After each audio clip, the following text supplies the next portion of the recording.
Good evening, everyone. Good evening, everyone, and welcome to the 37th meeting of the 144th Council of the Corporation of the City of St. Thomas. And we'll start off with disclosures of interest from any of the members.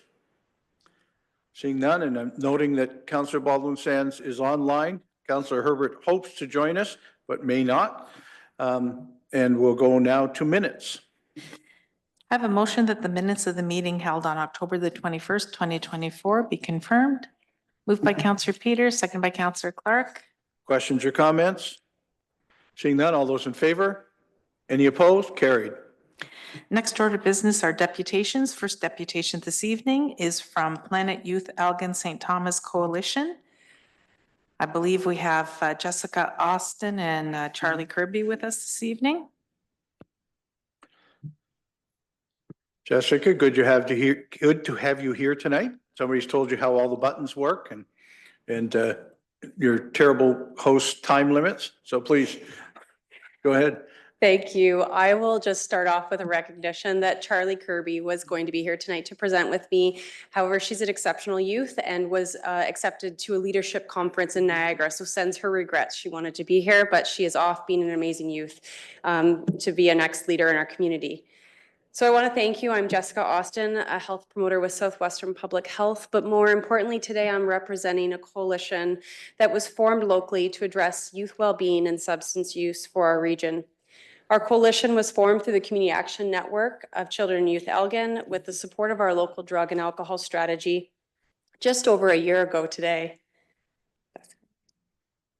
And the work of this coalition is to focus on upstream primary prevention efforts. So we want to prevent substance use from ever developing. And while that might seem impossible, we know that through years of research and practice, the Icelandic model of substance prevention demonstrates otherwise to us.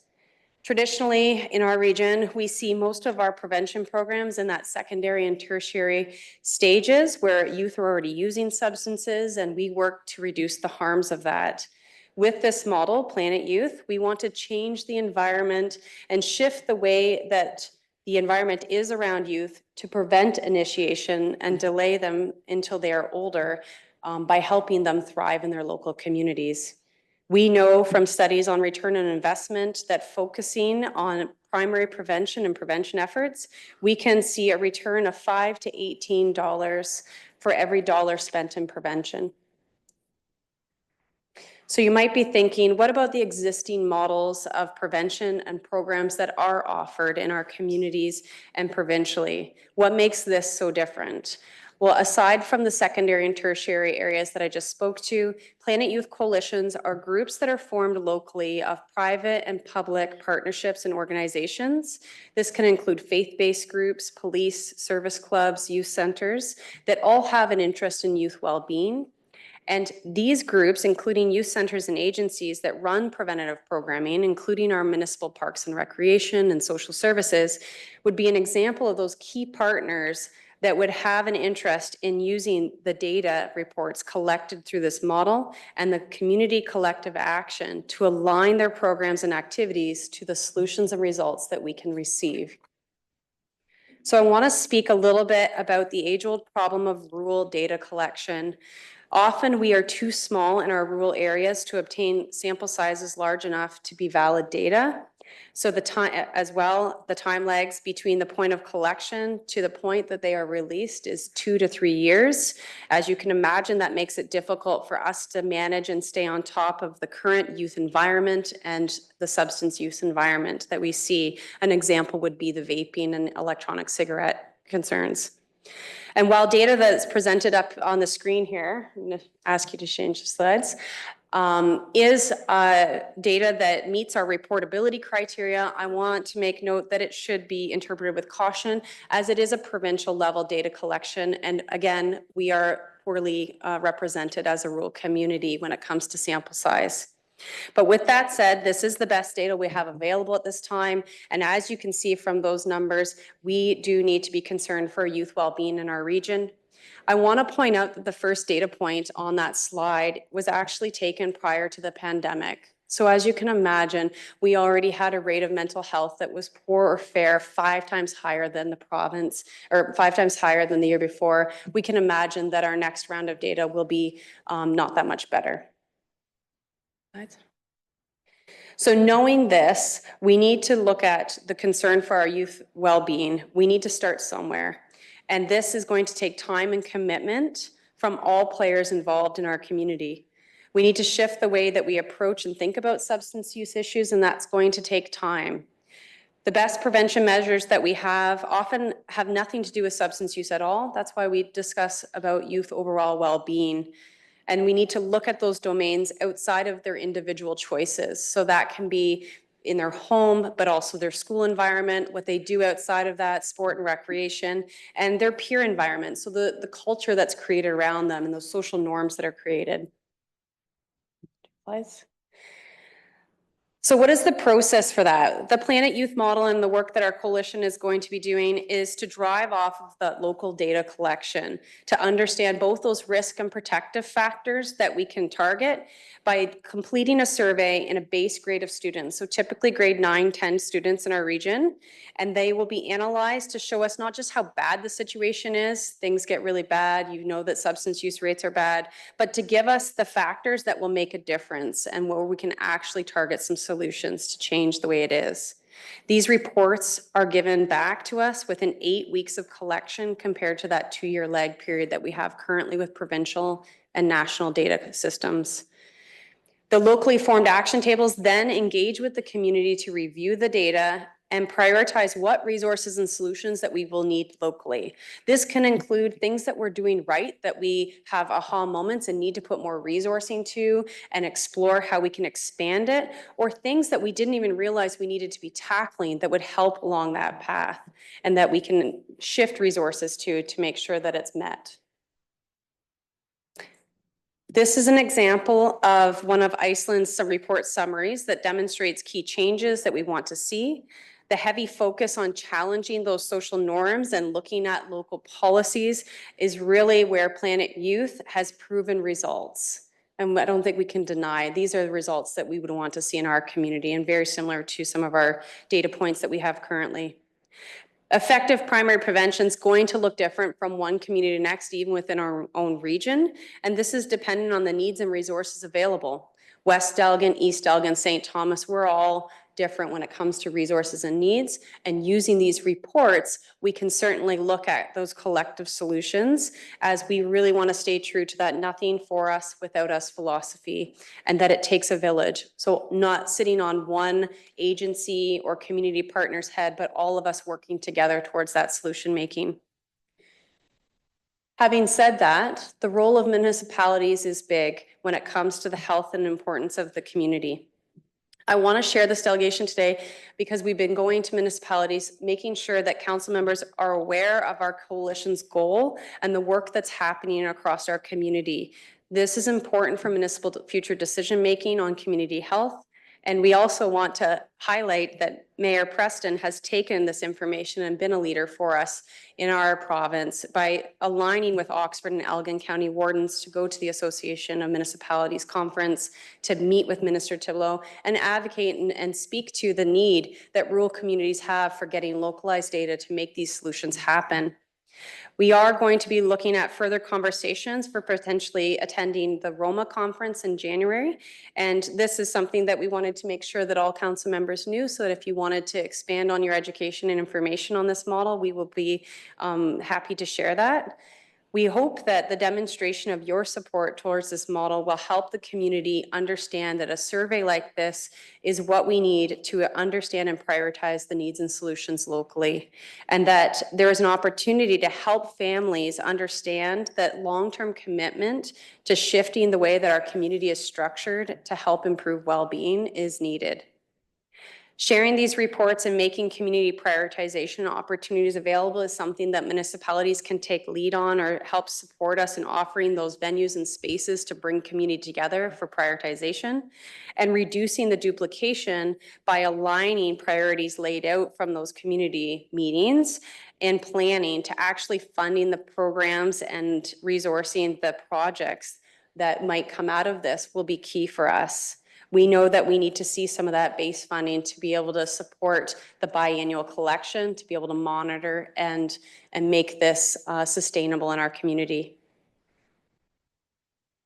So in closing, I just want to reiterate, Planet Youth is not a program. We are working on a comprehensive approach where communities use the local data that we can gather to identify priorities and establish long-term community-driven strategies to increase those protective factors and decrease risk factors, helping prevent and delay substance use and increasing the overall well-being for youth in our community so that they can be strong leaders of tomorrow. No one from Iceland or anywhere else outside of our community is going to be telling us what to do when it comes to actioning our results from these surveys. We want to be able to use Iceland's effective, well-made survey, their rapid data processing methods, and that step-by-step pathway to engage our local communities in developing a healthier future. And giving that proper data, we know that we can become more effective and efficient in scaling those solutions to the scope of our own local problem. So making sure that we're not wasting resources anywhere, but scaling that into the problems that we might see. This approach will give us the ability to monitor and hold ourselves accountable to progress and building the future for us locally and making sure that we're in the right direction to move that needle forward. As I mentioned, Mayor Preston has already taken some work of this to the province, but across Canada, this model is being adopted. Particularly Ontario, there's a strong network of rural communities that are invested in this work. And if you would like to be connected to them, I am available to help support that connection. Mayor Preston also has a lot of great connection when it comes to the other rural communities, and you are welcome to reach out for that. The growth of this work is getting stronger because it is very valuable and has been proven successful. So we hope that with your support, it can become even more impactful locally. With that, I hope you consider supporting our coalition's endeavors. I am open to any questions or comments, and my contact's up there if you do want to connect with any of the other coalition members. Couple of quick questions. Councillor Clark? Thank you, Your Worship. First of all, I'd like to comment just that the good thing is that the Icelandic model works, and it's not just a European model. It's been replicated across different provinces and states, so we know it works both in Canada and in North America, and so across cultures it works. My question would just be locally, what is the typical cost of the data collection work? We're going to start doing our budget, and it would be important for us to have some idea of what those kind of costs are. Thank you for your question. Through your Mayor, to Mayor Councillor Clark. So the way that they calculate data collection is based on the number of students and the number of schools that would be administered the survey. So currently we've put in as a collective between Oxford and Elgin to get a quote of understanding amongst all of the schools within the region.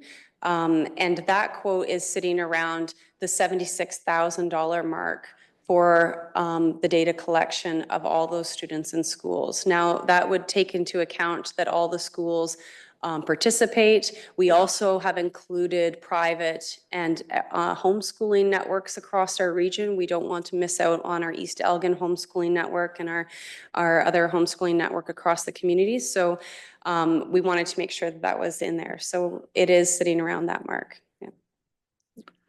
Further questions? Councillor McCauley? When reviewing information on the Planet Youth model, it speaks to a 10-step process. And I think the first one is creating the coalition. So where would you say you're on, where are you in that process? Thank you for your question. So within the 10-step model, we've kind of bounced a little bit. Locally, we've been working on this initiative for quite some time and just shifting the way and interest our communities are. Currently, we do have a local coalition that was formed last October after our community information session that we had on it. And so we would be at about step 3, where we're doing some funding identification and some more community mobilization and knowledge sharing. We have signed on for the initial contract, so we've secured enough to be able to move forward in the initial steps 1 to 3 to build some of that. So it's more about reaching into the next steps of research and ethics application with our school boards, who sit on our coalition and are very supportive of this work as well, and then moving into survey collection, hopefully into 2025. Go ahead. Sorry, just one other question. I understand that the coalition, the creation of that coalition is very important, because at the end of the day, a municipality is like a one small piece of it, because it's the work of the coalition, schools, principals, faculty, parents, caregivers. So for the communities that have made this successful, I'm curious to know how, like, gathering of the schools and parents and how that model works, because it seems like a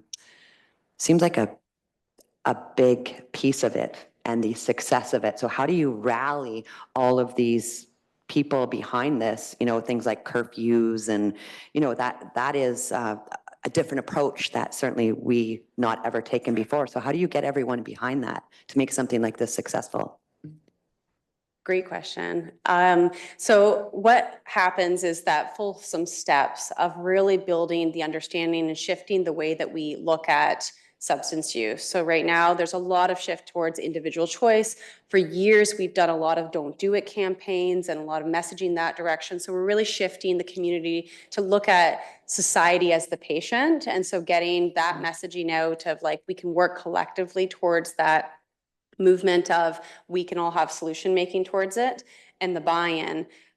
The work that we're doing now and in these first few stages of coalition building is really building that diverse network. And currently, the Community Action Network of Elgin did a wonderful job with our community forum to bring awareness to it. We had over 40 people sign on to stay informed to it, and have shared since then within their own networks that information. So it kind of spreads like wildfire through those networks of building in the understanding of what we're going to need to do to change the way things are. And when it comes to gathering the data and then that quick turnaround time. So what we see normally is people gather data and then it sits on a shelf, a report sits on a shelf, and we don't use it.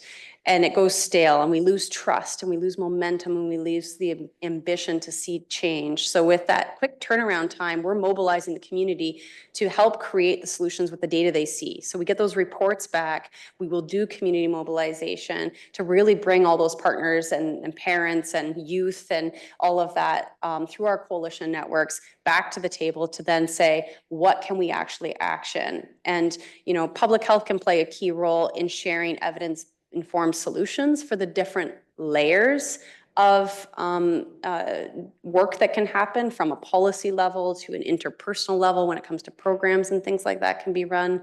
There's a lot of great resources in the community that might step up and say, we are champions in adult ally training, big brothers, big sisters, shout out to them on that. If that's something that comes up, that might be a resource that is put forward that we need to resource more. But it's about that community conversation and prioritization that really onboards. And we've seen that. Met with Iceland this morning. They've really emphasized that that is where it comes from, is people all contributing what they have as their skills, talents, resources, and mobilizing it quickly so we don't lose momentum in that.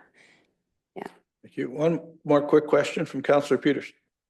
Thanks very much. I hope that the coalition is advocating to get police officers back in our schools. I think that would go a long way. So I would encourage you to do that.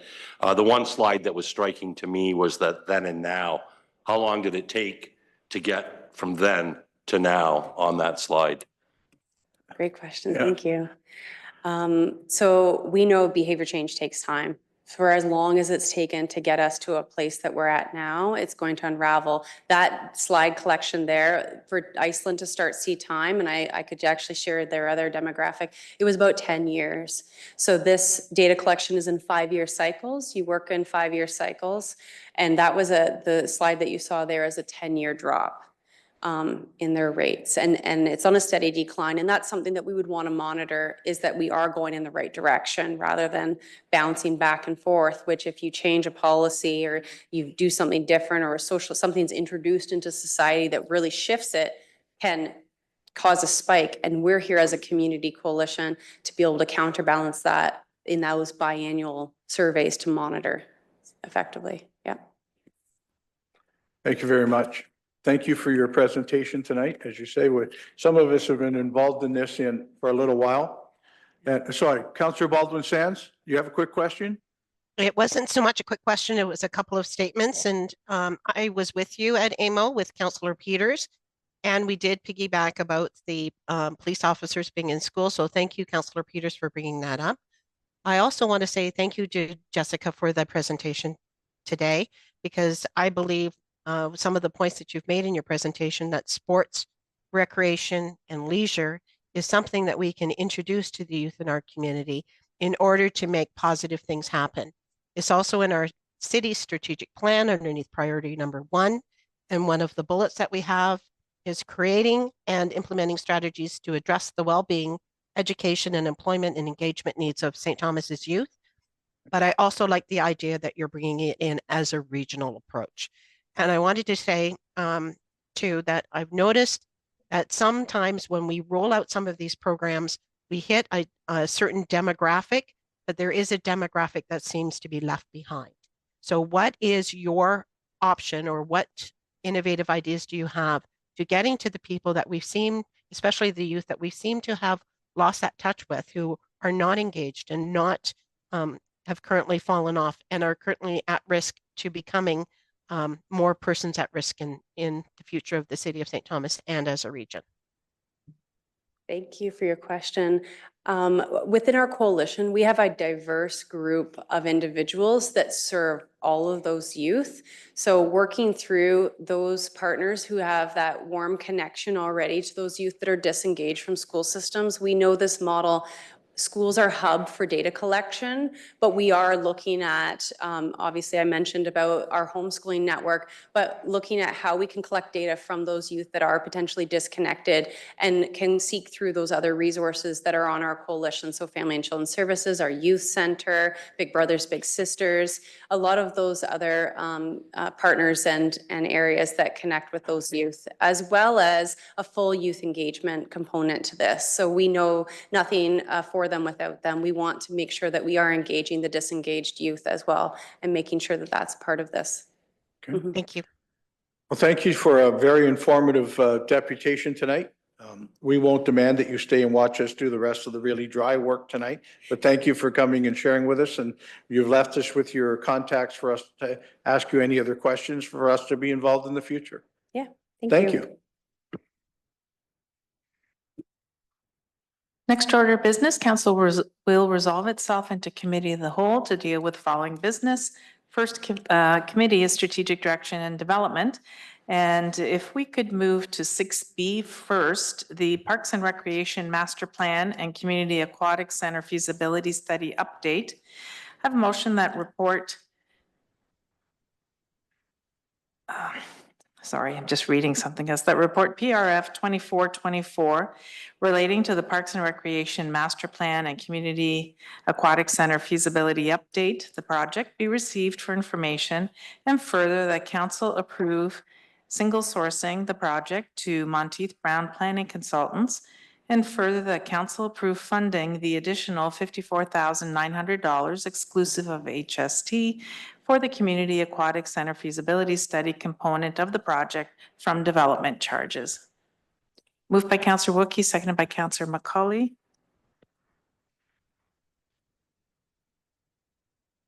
Questions or comments? Councillor Wookey. Thanks, Your Worship. Being on the committee, I just want to make my colleagues and the public aware, this $54,000 is very much, in our view, needed because it's a feasibility need study. And this is going to look at what we need, what we want, marry those two things, and we can move forward. This is the first step to us getting moving on a plan for what we need. And I want the public to know that there will be fulsome engagement of them on this if they so choose. Thank you. If I could also add, I had a discussion today with one of our local developers asking why was some or all of this coming out of the development charges? And the real answer is it isn't completely. We will be using some development charges as to look at the future and the growth in our community, but we also have in some of our recreational studies and the aquatic center, or the recreational center study is has to do a lot with existing populations too. So we'll be looking at some of that being straight from our budget and some of it being out of development charges. I wanted to get that in. Councillor Baldwin Sands, did I see your hand? Yes, thank you. I have several items with this. I understand that this, and I hope that we do receive council's permission to go forward, because we, as the committee, have been waiting for this for a while to appear to all members of council. And we would also, speaking for myself, like to see this analysis continuing to happen, having a more regional approach, because we've seen what has happened also since the last time we did a Parks and Recreation master plan, what has happened to the hospital pool, and now what has just happened very, very recently with the Elmer's availability to use the Ontario Police College, which is orphaning more and more programming around our community. And it was our hope to get a plan moving forward, but I'm hoping for a little bit of a change to the task number 3 in case we can come up with some innovations, and hoping that the timeline can be truncated a little bit. I also would like to see if there's a possibility, especially at the 2025 of this, adding a bullet of going out and maybe getting ready to start working on public fundraising, sponsorships, revenue producing opportunities, and having that as part of the plan as well. And if we can, if that is something that we can do, is looking for a possibility and to having a dedicated line in our 2025 or 2026 budget. So as I said to council in the past, that swimming is the #1 activity that people do as a lifelong activity. And I would like to see it come to our community as a sport, a recreation and leisure activity. And residents, I am behind them, and they are ready and mobilized, whether it's for recreation use, sport use, or leisure use, to be able to fill out the applications and get involved in this process in order to make sure that a pool happens. So thank you very much. Thank you. Further questions or comments? Councillor Peters? Thanks very much, Your Worship. A couple things that I'm hoping that we'll see in this. It's one thing to look at the capital costs to build it. I'd like to know, I think if we're going to make an informed decision, we need to know what it's going to cost to operate this thing. Yeah. So I'm hoping that that's going to be part of the study as well. The other thing, just to expand on the partnerships, you know, based on the vast majority of our recreational facilities in the city, 25% of our users do not live in the city of St. Thomas. 25% of our users, families, do not pay taxes in the city of St. Thomas. So I would like to see if there's any willingness, or particularly from Central Elgin and Southwold. Councillor Baldwin Sands mentioned the Elmer Pool, but particularly Central Elgin and Southwold, because of that donut around St. Thomas. And if we're going to build it, they're going to want to come. And I think we need to find a way to look at options as to how we make sure that this isn't just subsidized by the taxpayers of the city of St. Thomas. And my final thing would be, and I agree with the comment that Councillor Baldwin Sands made, I don't know whether it's a component of this or it's a separate thing, but we need the community groups to start organizing and getting together and developing a fundraising plan. I know it's challenging to fundraise when you don't know what you're looking for, but I think they all want a pool in the end and an aquatic center. We need that campaign to begin. Thanks, Your Worship. Thank you. Councillor Clark, did I see your hand? Thanks. I'm in full agreement with the study because to me, it's more than an aquatic center. I think this study will show that people have far-reaching needs, and the aquatic center will be one part of a civic center or a community center. So I think going forward, it'll be money well spent, and we should come up with a plan that will meet all the recreational needs of the citizens of St. Thomas, and hopefully, as Councillor Peters just alluded to, that Central Elgin folks and Southwell folks would be on board to look at some innovative ways to partnership. Absolutely. Councillor Baldwin Sands, did I see your hand again? Yes, thank you very much. And I thank Councillor Clark for the comments and Councillor Peters for his comments as well. To address Councillor Clark, it was our hope and the idea is to bring the skeleton plan with the pool, and then the other user groups come forward with their ideas, including the fundraising that they would do to make the rest of the community center happen. So what does that look like?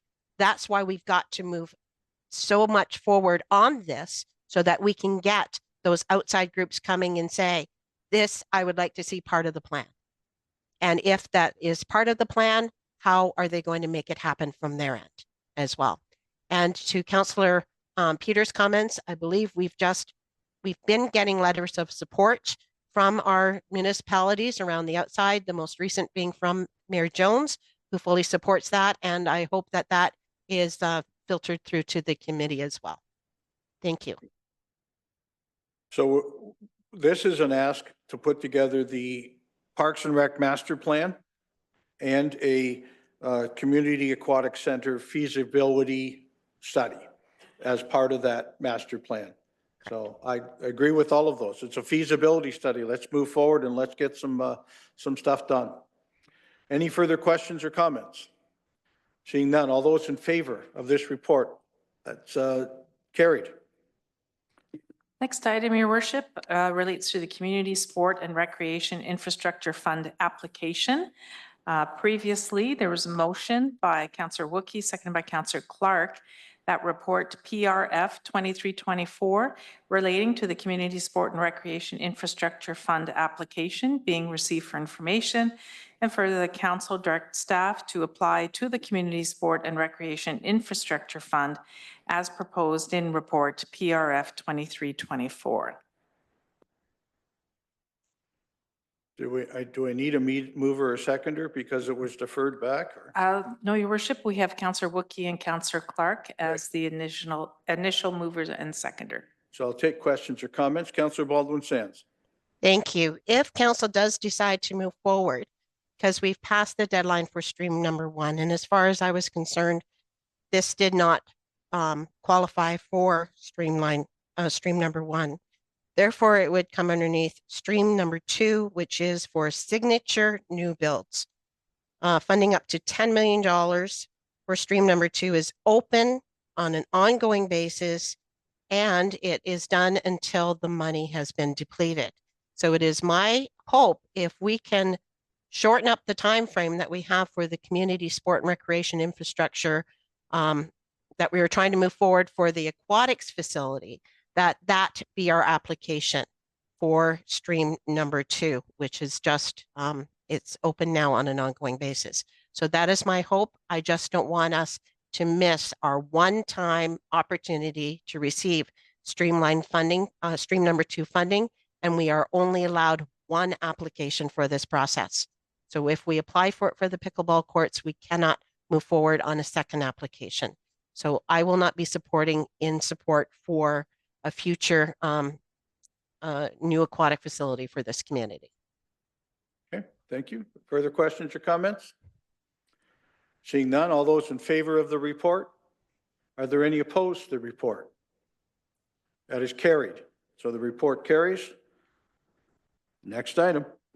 Thank you, Your Worship. Next item relates to Community Improvement Plan Project HXM Eternal 2 Incorporated at 483 to 487 Talbot Street. I have a motion that report PD 3024 relating to the project for 483 to 487 Talbot Street be received for information, and further, that council approve a grant through the Heritage Facade and Building Improvement Program as submitted by HXM Eternal 2 Inc. for 483 to 487 Talbot Street. Moved by Councillor Kohler, seconded by Councillor Gibson. Questions or comments? Seeing none, all those in favor? Any opposed? Carried. Next item relates to an application by Doug Terry Limited for amendment to zoning bylaw to remove holding zone symbol.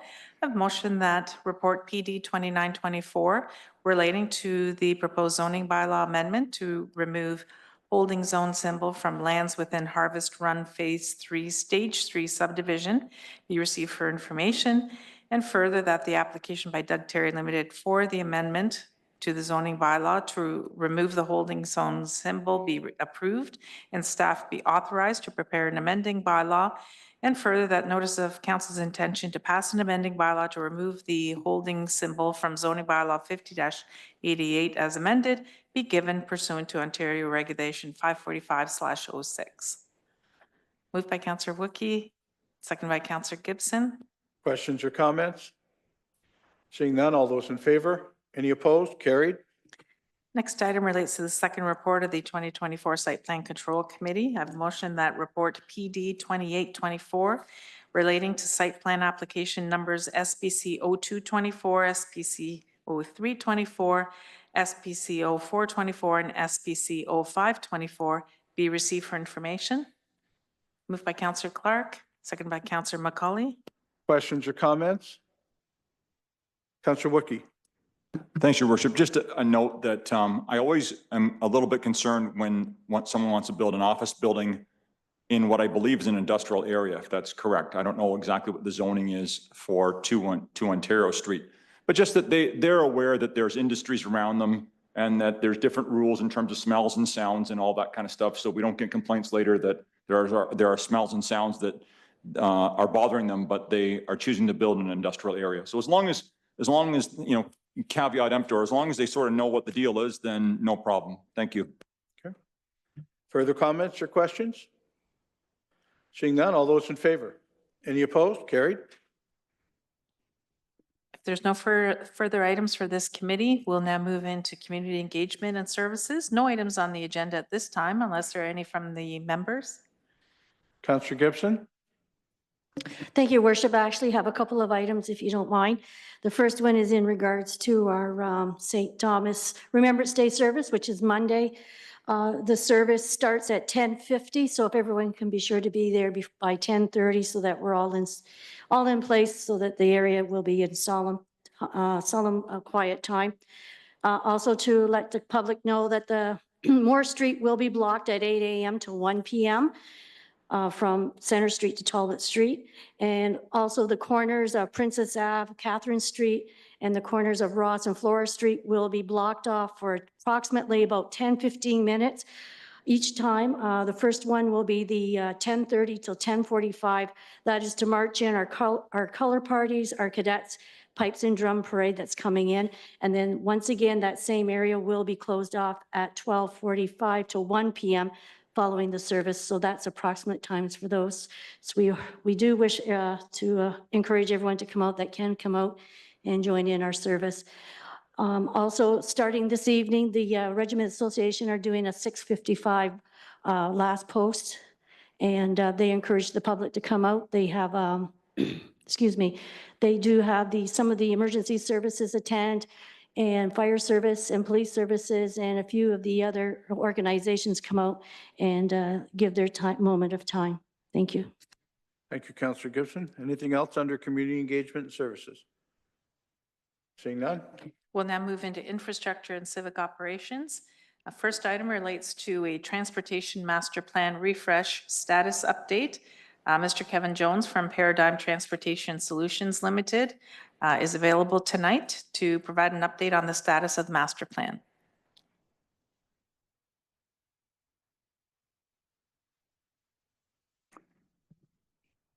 Mr. Jones, did they teach you how to turn it on? You're all set? You got it. All good. Go. Okay, Your Worship, members of council, thank you for entertaining my presentation today. I'll give a quick update on the status of our Transportation Master Plan Refresh Project. And we'll cover a little bit about what we've heard from the public, a little bit about our transportation vision moving forward, and then some next steps. Okay. So we have a three-phase project that we've embarked upon. We are now in phase 2, what we call the plan development phase. We have done a little bit of work on understanding, the foundation building in the city, vision and needs. We've done a public survey. We've already had one public open house in June to get some feedback from people about what they want to see in their transportation plan. And we're now at a sort of a critical spot in the project where we're starting to develop the plan and make some preliminary recommendations. As we go forward, there'll be another round of public engagement with another open house later on, and then a presentation to council with our final recommendations. Next. Our first public information center was on June 28th. We had 33 people attend and signed into the event. The key messages we heard there was a strong desire for a good, strong network of pedestrian cycling routes around the city, separated from traffic. That's what the public was really looking for.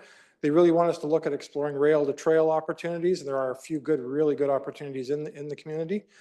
A more strategic investment program for roads, less road widening, more operational improvements, making what you have work better, and protecting future corridors for those longer term needs.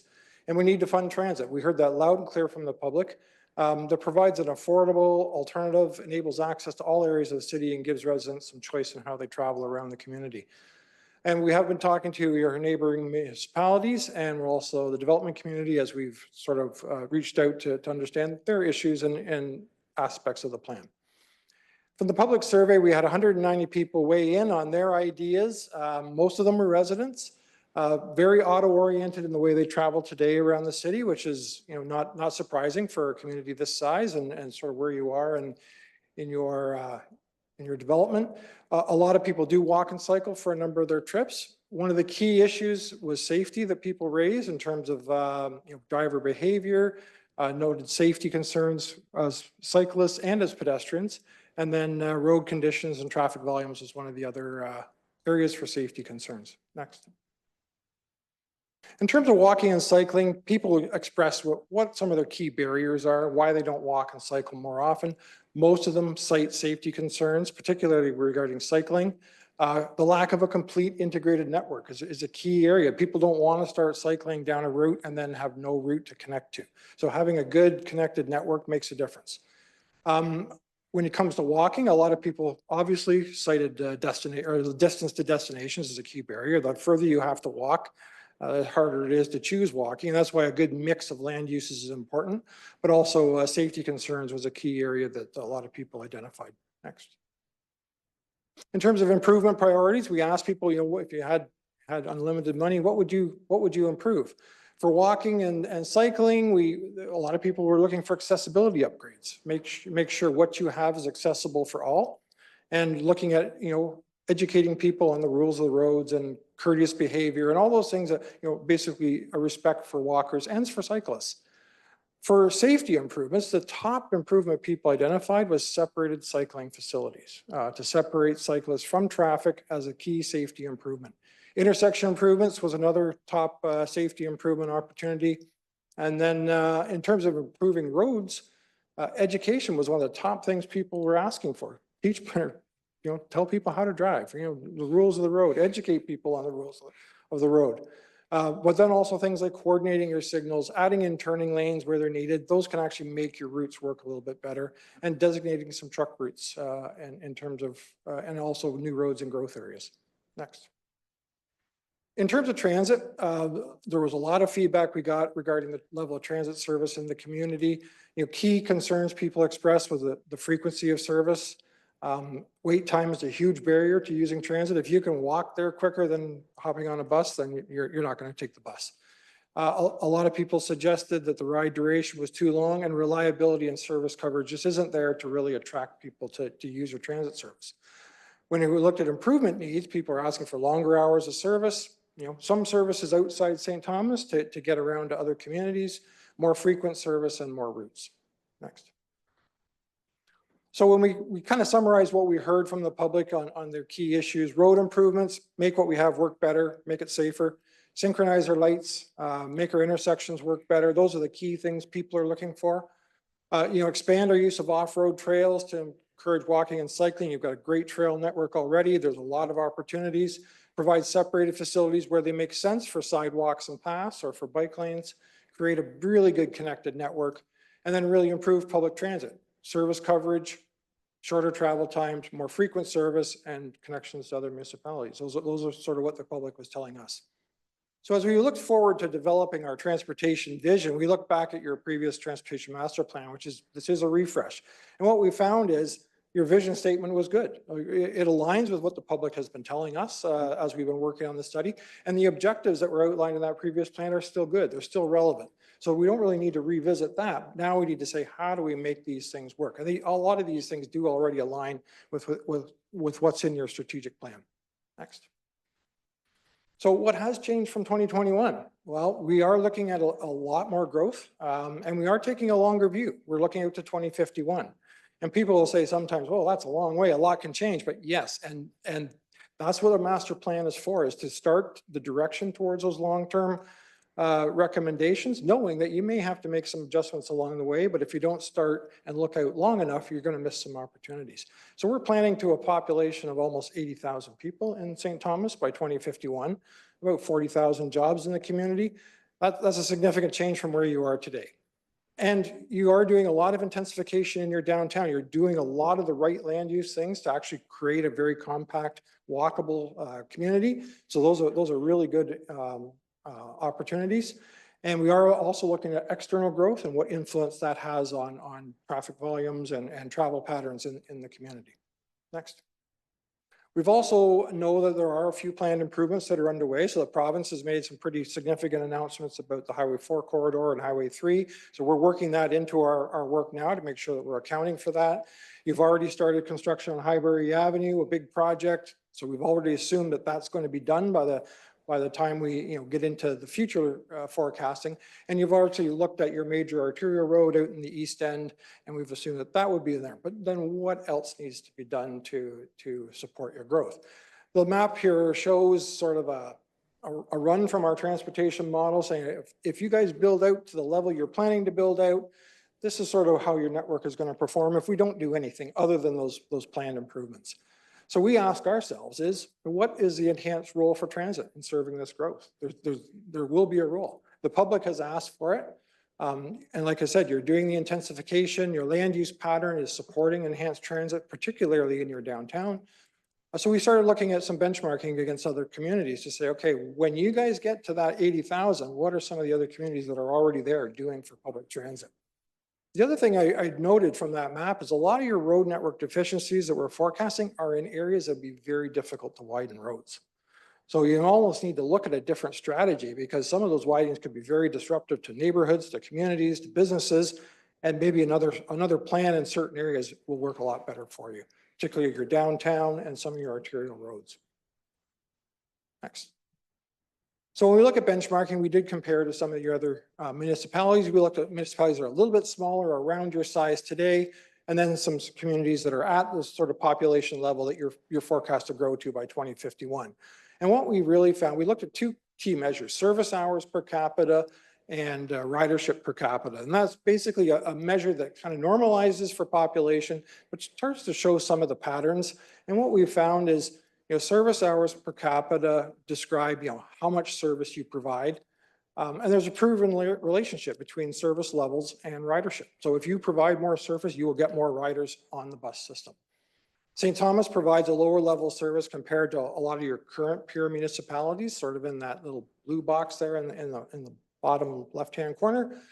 And municipalities that are comparable to St. Thomas by 2051 provide much more service and have much higher ridership numbers, as you can see on the graph. So those two graphs were quite telling for us in terms of the link between service and ridership in a transit system.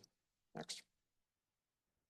We also looked at mode share targets, and that's something we want to do as part of this project, is to try and establish some targets to give you something to strive towards. So we looked at the level of service in terms of annual transit service hours and the mode shares that other municipalities are achieving. And what we actually found was level of service has a greater influence on those mode shares than population itself. You can see some of the higher population that we're showing in green are up in the higher mode shares, around 4.5% to 5%. But you've also got some other sort of medium-sized communities around your size now that are already achieving those types of ridership impacts in their community. So that shows us that putting the service out there actually will drive ridership and benefit your system. Next. So we looked at your current transit system, and the three main issues we've looked at, and I've tried to simplify this to make it really, really touch or hit home. The three issues are when transit runs, where transit runs, and how long it takes. So 28% of your trips right now occur outside of your current hours of service. So all the trip making activity in the city, 28% can't even access transit. Where transit runs, 16% of your trip making activity in the community is outside of where there's transit service. So there, you've almost got 50% of your population can't access the transit service you've got today.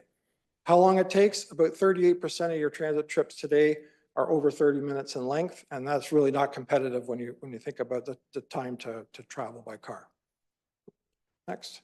So as part of the TMP refresh, we've identified 3 mode share targets to help us sort of frame how we develop the plan. The first one is a status quo, which kind of says we'll do a few things to improve, fix some transit service coverage gaps. We'll serve some new growth areas, obviously. You're going to get, a modest bump in transit use, but nothing too significant. The scenario 2 is what we call a partial shift. We get about 4% of your trips by transit. You do everything in scenario 1. You'd also add some routes to reduce your journey time, extend your service hours later in the evenings and on the weekends, particularly with shift workers and things like that to attract them, and expand your cycling and trail networks. And then the aggressive shift scenario would target a 6% trips by transit. And that would do everything from scenario 2. Plus, we would look at increasing your peak frequency, so get the buses running more frequent to get ridership up, and do an expansion of your trail and sidewalk network and cycling facilities to boost the share of trips that are using those modes as well. And the public seem to support the more aggressive shift. So when we looked at how these scenarios address some of the issues that I spoke to earlier, scenario 1, again, really wouldn't do much in terms of change. Scenario 2 with the partial shift, you're going to get more of your trips within your service hours. Only about 10% would be outside of your service hours, and about 5% will be outside your service area. So you're still missing about 15% of your trip making activity. And you do get some improvement to the number of trips that can be completed under 30 minutes, up to about 75%. With a more aggressive shift, virtually all of the trip making activity in the community would happen within your service hours. You'd have better coverage to improve access to transit, to give people that choice of being able to use transit more frequently. And 87% of the trips making activity could be done in under 30 minutes using transit, which would be a significant improvement from what you have today. Next. So we also have to look at relative costs and performance. And I've got a table there with a whole bunch of stats and stuff if you're interested in numbers. I'm a bit of a numbers guy, so I like to understand the numbers. But really the key thing is in this slide is scenario 1, again, with the status quo. You're going to get some ridership increase due to your population growth. You are doubling. And if you keep your same sort of penetration of trip making in the community, you're going to get some ridership growth, but it's not going to keep up with auto growth. And you're going to get no benefit to service levels or no reduction in emissions either. With a partial shift, a scenario at around 4% transit use, your ridership will get a boost about 10 times. Your net cost per person is going to go up about 1.5 times. So it's going to cost a little bit of money to do that sort of a shift in service levels. You get a moderate improvement to your service levels, and you get a moderate amount of emission reductions, just under 1,000 tons per year of greenhouse gas emission reductions. Under an aggressive shift scenario, your ridership increases about 14 times, and it starts to hit the range of a lot of municipalities that are already at that 80 to 90,000 population target with about almost 2 million rides a year. Your net cost per person does go up by about a factor of 2.5, so there is an investment required to get there, but that's a 25-year horizon too, so it's not like you have to do that all in 1 year. You can do this in increments. But you do get significant improvements in service levels, and you get significant emission reductions as well, over 1,700 tons of emissions a year, just by investing in transit service. Next. So our recommended strategy as we move forward in the transportation master plan is to recommend that the city adopt an aggressive shift to more sustainable travel modes. This certainly aligns with the input we've received from the public about what they're looking for in terms of improved transit. It aligns with your current land use patterns that are evolving in this city, your intensification. You're doing a lot of great things, as I mentioned before, and that can support transit. We can reduce some road widening in the downtown and other constrained areas by investing in transit in some of those corridors rather than doing some very difficult road projects. Enhanced transit to new industrial areas can establish some lasting patterns. So that would be one of the first easy wins we would like to do is really invest to get transit out to your big industrial partner to see if we can get those patterns established before people start making other choices. This strategy is in line with a lot of your objectives already in your strategic plan, and you can get some significant reductions in annual auto travel emissions, reduce wear and tear on your roads, and some potential to eliminate some pretty challenging road projects. So our next steps is to work. We're working on the plan development work right now through November and December. We're looking at the road network improvements, the transit improvements necessary to get to this target, this aggressive shift that we've been speaking to, active transportation improvements, and we're continuing to work with your development community and your youth on sort of engaging them in the process as we go through the project. We'll also be looking at some policies and mechanisms to help you manage your system through December and January. And then later in the winter, we'll be having our second public open house to see what people think about our draft recommendations. And we'll bring a report back to you likely in the spring of 2025 to get your support as well. With that, I would take any questions you might have. Thank you. Councillor Peters? Thanks very much, Your Worship. Not necessarily looking for an answer tonight, and perhaps it'll be when you come back again, but the one thing that struck me was the rail to trail concept. I'd like to know what municipalities have been able to cut agreements with our national railways to allow side-by-side rails and trails. Because if we can pull that one off, it helps solve a big trail bottleneck of getting us across the bypass. So I look forward to hearing more about rails to trails opportunities and how we're going to make it work. The other thing I'd like to hear back when you come back with your report would be, is there work that we can do to persuade the province to change the rules on intermunicipal transportation systems? Yes, we're going to have this big growth, but this big donut continues to grow around the city of St. Thomas. And I don't want to see us being like Mississauga Transit that stops at the Metro border and then continues on in, and then York Transit. You know, is there a way that we could get an intermunicipal system? Because I'm sure there's lots of people living out on Centennial Ave and outside the city, or in Ferndale or Norman subdivision, that would use our transit system, but we can't go outside our boundaries, and our paratransit as well too. So again, I'm not necessarily looking for an answer tonight, but those are things I'd like to hear when we see the final report come back. Through your worship, I will respond to a couple of those. So the first thing on the rail to trails, there's a couple of different elements to that. And one is you do have some abandoned corridors, which is those are the low hanging fruit. You can already start to develop infrastructure on those corridors. You may have to acquire certain parcels if they're not all in your ownership. But again, having that sort of grand plan sets the stage for doing those types of acquisitions when those opportunities arise. But you're absolutely right. You know, combining rails and trails together is a difficult challenge with the railways. They always want separation, obviously. So, you know, fencing off active railway corridors is one strategy you can use. You know, putting in corridors beside active rail lines is another strategy that, you know, can be used. But that certainly is a conversation that will continue to happen in a lot of communities. But we certainly want to look at sort of those abandoned corridors first to see where there's some good opportunities. The intermunicipal transit is another area that we're hearing in all of the studies we're working on. the province has put funding towards a number of intermunicipal transit systems. That funding has kind of got a shelf life of 2025. They haven't really announced what's coming next. I wouldn't be surprised to hear what's coming next in the next little while. I would like to hope that there will be some continued support. The federal government also has a program where they're looking at supporting planning, interregional planning for interregional transit. So they're focusing money on sort of integrated plans for census metropolitan areas. So you could maybe talk to London and, I know Tilsonburg's in the same view, Woodstock, Ingersoll, getting together with some of those communities and the townships and county to say, well, what can we provide to help make those connections, in a strategic way.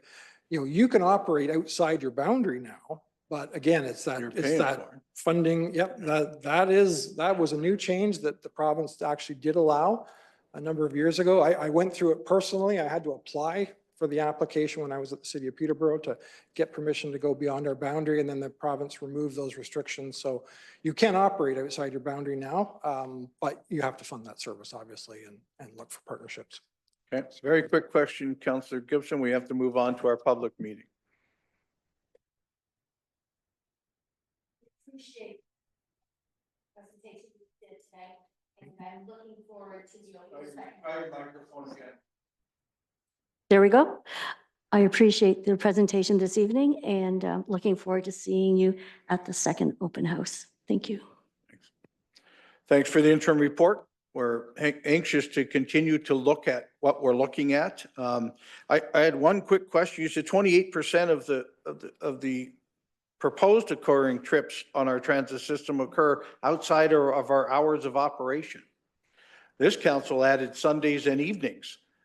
So I can't imagine where we were before that. So we're saying 28% of the people wanting to use our transit want it before 6:30 in the morning and after 10 o'clock at night. Through your worship, yes. Yes, Okay. there's a lot of trip making activity that happens during those time periods. I'm not saying there isn't, but that's a third of the potential use. Okay. Great. Anxious to hear it. Thank you very much. We have reached 6:01, so we must rest this meeting and go into our public meeting tonight. So we'll call this as a interlude, play some fancy music in the background. We will now go back into our regular meeting at where we left off. Thank you, Your Worship. We are in infrastructure and civic operations. Next item is the rideshare services. I have a motion that report 4624 relating to rideshare services be received for information, and for the council direct staff to prepare an amendment to taxi bylaw 145-2013 to permit the operation of rideshare services within the city of St. Thomas. Moved by Councillor Macaulay, second by Councillor Gibson. Questions or comments on the report? Councillor Kohler. Thanks, Your Worship. I'm assuming that the taxi bylaw, once that is added in, will come back for approval or a vote of council. I have concerns with this, and I'm not sure. There's nothing in the report about what comments from the current taxi providers, if there's any concern,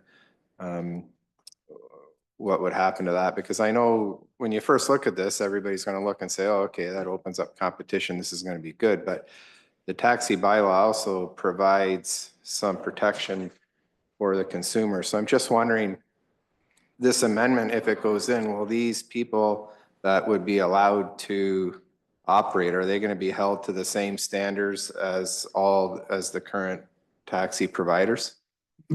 Mr. Jalovic? Through the mayor to Councillor Kohler. So right now our taxi bylaw is silent on rideshare service providers. And so in order to lawfully permit their service within the city of St. Thomas, the taxi bylaw would need to be updated to ensure that the same type of safety provisions are required of those service providers as they are from our taxi companies, to make sure like the consumer's protected, background checks, vehicle inspections, those types of pieces. To answer your previous question, yes, the bylaw would have to come back to council for approval to those amendments. Councillor Peters? Thanks, Your Worship. I just want to follow through with Councillor Kohler in that I would have hoped that we would have consulted with the taxi industry in the development of this coming forward. Because I want to echo the concerns of Councillor Kohler that if we go down this route, I want to ensure that the protections that someone has in a taxi cab are going to be available on a rideshare service. And quite honestly, if we're going to be opening taxi bylaw, I don't know. It's always a contentious issue when we do, but you know, are there other things that we should be looking at within the bylaw? But did we consult with the existing taxi companies?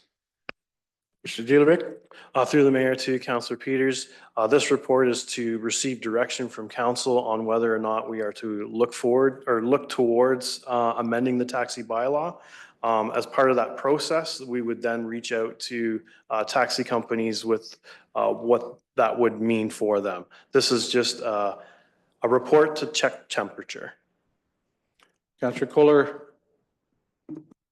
So that's, I guess, just to Kevin's earlier comment, because right now, we already know that some of these are here operating, right? So they're not falling within this. So I think what I heard you say is to include this so we can go after them and make sure that they're, for one, paying their fee.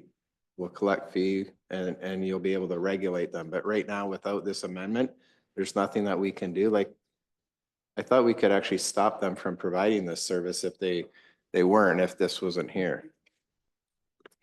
Through the mayor to Councillor Kohler, you're correct. There is ways to enforce the operation, but it is difficult to do so. We've tried, basically they block your number. So the next time you try to capture an illegal ride share, you're not able to do it. So we're burning up our cell phone numbers pretty fast in order to do that. But we really have to catch them in the act in order to be able to enforce. And so there's always that option. We can always go through and tighten up our provisions in order to make that enforcement a little bit easier. As another option that we can go down. But as you mentioned, we kind of know that they're here, and a lot of municipalities has amended their taxi bylaw in order to allow for rideshare. Some are calling on the province to look for some standardized legislation for rideshare services. But in the meantime, we're in this limbo. So just looking for council direction on which way you'd like administration to go. Would the enforcement you're talking about, Kevin, be easier after a bylaw than it is now before a bylaw? Through the mayor to members of council, yes, it would make it a lot easier to do those, because if there's not those checks and balances to make sure there's the same playing field in terms of protections for the consumer, it's a lot easier then to enforce. Councillor Wiki. Thanks, Your Worship. The way I think about this is I'm pretty open-minded about hearing from staff regarding the amendment that they're looking at. I think it's going to be a very spicy conversation either way when it comes back to us. So as long as staff knows that, and we know that we're going to be budgeting probably quite a bit of time for this, I trust that we will talk to the taxi companies beforehand. And the first thing I think about is it's very difficult to enforce this. Like Ubers, there'll be an Uber driver who's just in St. Thomas because they dropped somebody off in St. Thomas from London, right? And I mean, there's just logistical issues to dealing with this, but I'm open-minded to hearing what staff have to say, and I'll look forward to the conversation that we all have when the time comes. Thank you. Great. Councillor McCauley. I agree with Councillor Wookie, and I mean, I could be an Uber driver in London and trying to enforce an Uber driver in London that just happens to be in St. Thomas. And it also comes down to preference. There are residents that prefer an Uber or a Lyft. And so I think we have to do our due diligence and find out what the impacts would be, because there are many residents that want this service here. I guess that's all we're doing is let's start down the road so that this council can actually have a good discussion about it when the bylaw comes back as to what it's capturing. I mean, we currently have, as you've mentioned, whether it's somebody coming from another community or airport limousines from Pearson or from Detroit, having to drive people back here, and they're not currently covered. Go ahead. thanks. And I guess that will come out in the wash and the bylaw itself. It's just that we have to make sure that these companies aren't going to come in and cherry pick all the good hours. Because right now, our current taxi providers have to ensure 24-hour service. Yeah. As long as these people are going to have to ensure the same, right? Because the competitiveness won't be there because these guys will come in, cherry pick all these hours, shut their car off at night, and then the taxi guys are going to be continuing to subsidize because if you ask them now, those hours in the night that they're providing, they're not covering their costs with that. So as long as the playing field is this will help level it, then I think it'll be good. But certainly hope that when the amendments are made, that it is run by the current providers. Thanks. We had questions and comments. So all in favor? Any opposed? Carried. Bring it back. Great. Next item relates to consultant award for Burwell Sewage Pumping Station upgrades design. I have motion that report ID 3724 relating to the Burwell Sewage Pumping Station upgrades design consultant award be received for information, and further that the proposal submitted by RV Anderson Associates Limited in the amount of $341,349 excluding HST be accepted. Moved by Councillor Baldwin Sands, seconded by Councillor Wookie. Questions or comments? Seeing none, all those in favor? Any opposed? Carried. Your worship, unless there are any further items for this committee, we'll now move into corporate governance and administration. No items on the agenda at this time unless there are any items from the members. Seeing none, your worship, council will now reconvene into regular session. I have motion that the recommendations, directions, and actions of council and committee of the whole as recorded in the minutes of this date be confirmed, ratified, and adopted. Moved by Councillor Clark, seconded by Councillor Baldwin Sands. Questions or comments? Seeing none, all those in favor? Any opposed? Carried. No reports of committees this evening. We do have one item under petitions and communication. Notice was received from the Ontario Energy Board regarding an application by Enbridge Gas Incorporated to increase natural gas rates effective April the 1st, 2025. Next, we move into unfinished business of council. If there are any items from the members. And your worship, seeing none, we'll now move into new business of council. Anyone have any new business items? Rose has shared with us already the Remembrance Day stuff that's coming up this next week. Okay, great. We'll now move into bylaws. I have a motion that leave be granted to bring in the bylaws, moved by Councillor Clark, seconded by Councillor Baldwin Sands. Questions or comments? Seeing none, all those in favor? Any opposed? Carried. I have a motion by Councillor Clark, seconded by Councillor Baldwin Sands, that the bylaws be now read a first time, referred to council and committee of the whole, and read a second time. Questions or comments? Seeing none, all those in favor? Any opposed? Carried. First bylaw, please. First bylaw is a bylaw to confirm the proceedings of the council meeting held on October 21st, 2024. Sorry, that should read November 4th, 2024. Questions or comments? Seeing none, all those in favor? Opposed? That is carried. Next bylaw, please. Second bylaw is a bylaw to stop up and close part of Edgeware Line designated as Part 7 on Reference Plan 11R 11266. Questions or comments?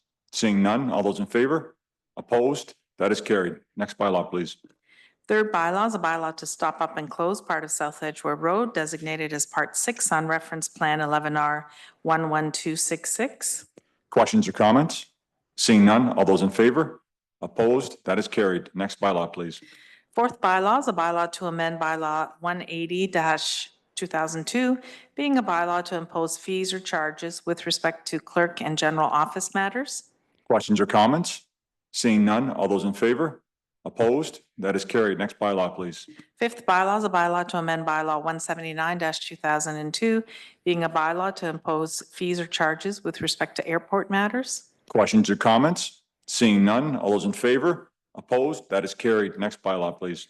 Sixth bylaw is a bylaw to amend bylaw 57-83, being a bylaw to appoint a committee of adjustment for the city of St. Thomas and to delegate certain powers and authority to it. This is for the addition of 2 council members. Questions or comments? Seeing none, all those in favor? Opposed? That is carried. Next bylaw, please. Seventh bylaw is a bylaw to amend bylaw 45-89, being a bylaw to revise and consolidate certain bylaws regulating traffic and the parking of motor vehicles. This relates to winter overnight parking. Questions or comments? Seeing none, all those in favor? Opposed? That is carried. Last bylaw, please. Eighth bylaw is a bylaw to authorize the mayor and clerk to execute and affix the seal of the corporation to an agreement between the city and Doug Terry Limited. This relates to Harvest Run Phase 3, Stage 3, 28 lots for single detached dwellings and 12 lots for semi-detached dwellings. Questions or comments? Seeing none, all those in favor? Opposed? That is carried. Your worship, I rise and report the successful passing of 8 bylaws. Great work. I have a motion by Councillor Clark, seconded by Councillor Baldwin Sands, that the report of council and committee of the whole on the 8 bylaws be received and adopted.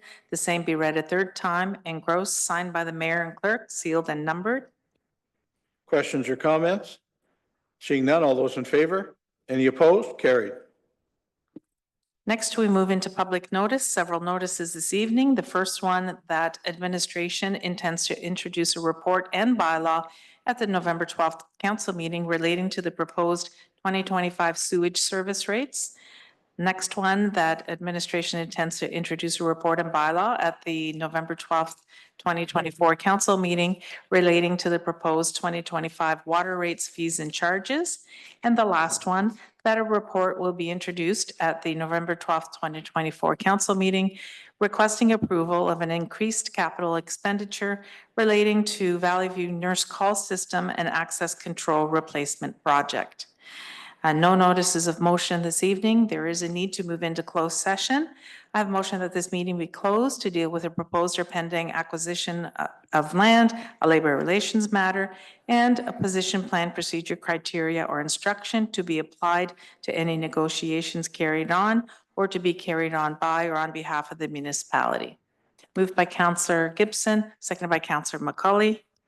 Before I ask for the vote, I will remind those at home watching and those in our gallery watching that we're about to move into a closed session. We will only rise from that closed session in order to go back into open session to adjourn for the evening. And so thank you for joining us tonight, and we'll hopefully see you next week. All in favor of going to closed session? Any opposed? Carried. Your worship, at this time, I have a motion that council rise from closed session.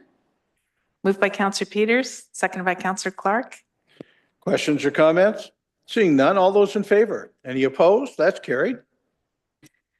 Your worship, no further items in open session. At this time, I have a motion for adjournment. So move. Moved by Councillor Gibson, seconded by Councillor Wookie. Questions or comments? Seeing none, all those in favor? Any opposed? That is carried. We be done.